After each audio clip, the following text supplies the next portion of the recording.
Bienvenidos, queridos amigos y amigas de este canal Ángel Cuántico, que teníamos muchísimo tiempo sin aparecer por acá. Después de este largo tiempo decidí hacer este video como un homenaje a una de las figuras, de las mentes, de los personajes que más admiro en materia científica. Hace algún tiempo, hace años, en mis estudios, en uno de los libros del doctor Amit Goswami, físico de la India, descubrí a este hombre, Jacobo Grinberg Silverbaum, científico mexicano, que justamente hace escasamente 2 días, después de mi meditación matutina, se me vino a la mente de manera persistente Jacobo, e inmediatamente me percaté que estábamos próximos a cumplir un año más de su extraña desaparición. Justamente hoy, 8 de diciembre, un día como hoy, en 1994, Jacobo salió en horas de la mañana desde su casa en Coyoacán, Ciudad de México, a su trabajo en la Universidad Nacional Autónoma de México, y extrañamente no llegó y hasta el sol de hoy pues no ha aparecido. Hay muchas conjeturas al respecto, pero básicamente yo he querido hacer este video como homenaje a estos 27 años de desaparición de un hombre que para mi entender, es la figura científica más importante en el estudio de la conciencia en nuestro continente americano y uno de los más importantes en el mundo.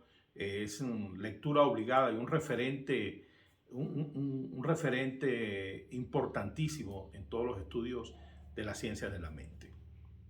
¿Quién fue Jacobo Grinberg Silverbaum? Jacobo Grinberg se graduó de psicólogo en la Universidad Nacional Autónoma de México. Posteriormente siguió estudios en el campo de las neurociencias, hizo un doctorado en la Universidad de Nueva York, donde se graduó con honores, y era un hombre definitivamente avanzado para su época, muy avanzado. Comenzó a hacer estudios en el campo de la mente, de la meditación. Hizo un estudio bien interesante con niños, lo que lo llamó dermopercepción, donde le cubría los ojos a los niños y solamente con las manos ellos iban, después de unos ejercicios mentales, iban identificando las figuras y los colores de lo que estaban viendo. En esa época, él le creó mucha curiosidad algunas cosas que leía de una mujer, de un extraño personaje, de una mujer del Estado de México llamada Bárbara Guerrero, y donde algunos periodistas habían hecho reportajes sobre esta mujer, de la cual se decía que hacía curaciones muy milagrosas. Jacobo le mencionó a uno de sus colaboradores que lo más seguro que esta mujer fuese un fraude, pero que si eso era cierto, era muy importante pues estudiarla. Un buen día, él metió en su maleta, en su mochila, ropa para 3 días y se fue a visitar a esta mujer. Llegó a una humilde casa de un pueblo del Estado de México y se anunció. Y extrañamente, desde el fondo de la casa, salió una voz de timbre masculino que lo llamó. Le dijo: Jacobo, pasa, te estaba esperando. Y Jacobo se dijo para sí: pero bueno, si yo no me anuncié, yo no dije que venía, ¿quién me estaba esperando? Era Pachita, que lo llamaba con esa voz que aparentemente ella tomaba cuando hacía sus curaciones. Algunas personas, incluso su sobrino, que hasta hace poco estuvo vivo, murió hace poco, decía que era una canalización de Cuauhtémoc. Bueno, lo cierto del caso es que Jacobo pasa, le causó impresión la poca higiene del sitio, las manchas de sangre en el piso, y bueno, impresionado y todo, él se quedó allí. Pachita lo invitó y le dijo que se quedara a ver lo que hacía, pero él en su mente andaba como buscando la pifia, el fraude, la trampa, ¿no? Y uno de los primeros casos que vio justamente fue un muchacho que tenía 2 años sin caminar, luego de un accidente automovilístico, y después de unas instrumentaciones que hacía Pachita en su espalda, en su columna, que él no veía bien porque el ángulo donde estaba no le permitía. En ese momento, el muchacho se paró de la silla de ruedas y él pensó para sí, esto debe ser un montaje, esto debe estar hablado previamente. En ese momento, Pachita le quedó mirando fijamente y le dijo con una voz muy fuerte: si sigues pensando de esa manera, no vas a aprender nada. Obviamente Jacobo quedó petrificado y a partir de ese momento él tuvo una apertura mental para escudriñar y ver ya con ojos científicos el trabajo de Pachita. Bueno, Jacobo no se quedó 3 días, se quedó 2 años. Y muchas veces él refirió de que en esos 2 años había aprendido más que en cualquier época de sus estudios. Y esto le permitió ir haciendo una aproximación al estudio chamánico y crear una teoría que llamó la teoría de la sintergia, la síntesis con la energía. Y en esa teoría, pues, llena de nuevos conceptos, de una nueva epistemología, creó conceptos importantísimos como el campo neuronal, la latiz, que es la matriz informacional, los orbitales de conciencia, es decir, una serie de conceptos basados pues, en ciencias, obviamente ciencias emergentes como la neurociencia, como la física cuántica, y siguió haciendo sus estudios. Luego se introdujo en el estudio de la comunicación intercerebral, que él llamaba los potenciales transferidos, donde ponía personas, una pareja de personas separadas en habitaciones distintas, habitaciones que habían sido trabajadas con una especie de jaula para impedir la entrada de ondas electromagnéticas, lo que se llama científicamente las jaulas de Faraday. Y entonces, después de colocar personas que han tenido previamente una empatía, inicialmente lo hacía con parejas, parejas de matrimonio, y solo a una de esas personas le daba estímulos luminosos como especie de flash. Y el electroencefalograma de la persona a la que le estaban estimulando con los flashes luminosos se registraba en ese momento en el electroencefalograma picos de ondas que eran obviamente originados por el flash luminoso, por la estimulación luminosa.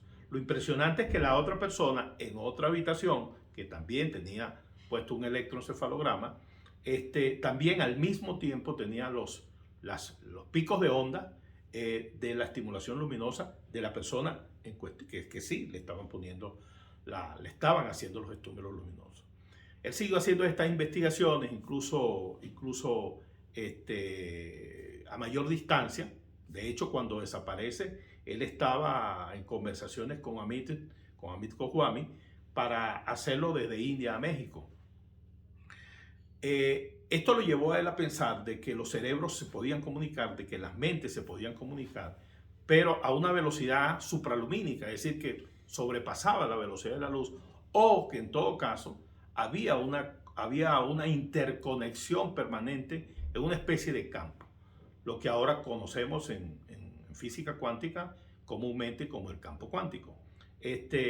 Lo cierto del caso es que en estas investigaciones comenzó ya a interesarse algunos científicos y algunos no tan científicos de algo que Jacobo intentaba demostrar en fenómenos que obviamente hasta el día de hoy no han sido totalmente aceptados por la ciencia convencional, como la telepatía, la telequinesis, la curación a distancia, la curación con la mente. Entonces, aquellas teorías de Jacobo comenzaron a inquietar al mundo científico y al mundo no científico. Fue tan importante aquellos descubrimientos que, a mi entender, Jacobo abrió una compuerta de una línea de investigación que viene a demostrar que los seres humanos están mucho más allá de lo que ha investigado y de lo que dice la ciencia convencional. Yo hoy en este video quiero hablar de la parte científica de Jacobo. He querido hablar de la parte científica, no de las especulaciones que ha habido en torno a su desaparición. Lo cierto del caso es que desapareció. Yo tuve la oportunidad de conversar con su hermano, el doctor Nathan Greenberg, y pues dice que ellos no tienen ninguna conclusión.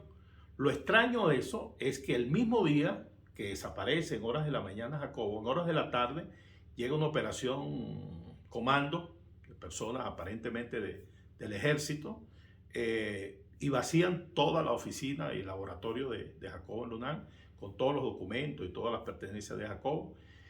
Y además, otra cosa extraña es que el comando policial que estaba en la investigación de la desaparición de Jacobo fue sustituido por el gobierno, y cuando ya aparentemente lleva las investigaciones avanzadas. Por otra parte, la compañera de vida, la esposa en ese momento de Jacobo, Teresa Mendoza, una señora apellido Mendoza, creo que era Teresa, no me acuerdo bien, pues calmaba a sus familiares, eso me lo decía su hermano. Ella nos decía que no, que él estaba de viaje, por lo tanto, entonces no había al principio como mucha preocupación. Sin embargo, al pasar del tiempo, ya al mes y medio, 2 meses, ella también desaparece, y entonces igual en las mismas condiciones, sin dejar rastro, y hasta el sol de hoy no se sabe ni de Jacobo ni de ella. Hay muchas especulaciones al respecto, no quiero caer en afirmar ninguna. Lo cierto del caso es que se fue una figura que estaba creando un cuerpo de investigaciones muy importante, que los que hemos estudiado a Jacobo nos vemos en la responsabilidad de seguir ese camino, de la curación más allá de lo que nos dice la ciencia convencional. De hecho, en mi trabajo desde hace muchos años, desde que descubrí a Jacobo y me he leído buena parte de su obra, la trabajamos en nuestras actividades colectivas, en nuestras consultas, en nuestras publicaciones, y vamos a seguir trabajando el conocimiento de este personaje y de otros. Yo creo que está llegando el momento, estamos viviendo un momento muy singular en la historia de esta civilización, y está llegando el momento de desempolvar y de reivindicar figuras como Nicolás Tesla, como Antonio Bechán, como Jacobo Greenberg y como tantos otros que han sido enviados al ostracismo por la élite dominante, y que hoy por hoy, pues, los que estamos comprometidos con la ciencia real, con la ciencia que de alguna manera ha sido proscrita y que estamos trabajando en esto, debemos rescatar y debemos poner expandir la información de estos personajes. Bueno, hasta aquí este homenaje a Jacobo y mi reaparición en esta plataforma. Nos vamos a seguir viendo ahora con más tiempo, y bueno, ojalá que les guste este video. Muchas gracias.